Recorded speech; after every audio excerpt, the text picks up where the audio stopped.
පෝලිං වල දවස් දෙක තුන හිර වෙලා හිටපු මිනිස්සු සුදු බුදු රැස් විහිදෙන දලදා වහන්සේ දුටුව ගමන් අඬ අඬ අපේ බුදුන් අපි දැක්කා කියා අඬ අඬ එළියට එනවද නැද්ද? අනේ අපිට දලදා වහන්සේ දකින්න ඕන කිය අඬ අඬ ඉන්නවා.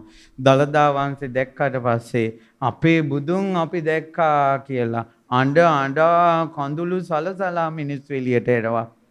අර දවස් 3-4 පොලිමේ හිටපු පීඩනය මහන්සිය වෙහෙස එක දලදා වහන්සේ දුටුව ගමම්ම තුනී වෙලා ගිල්ලා ශාන්තිය ඇති වෙනවා. මිනිස්සුන්ට නිවන් දැක්කදෝ කියලා හිතෙනවා.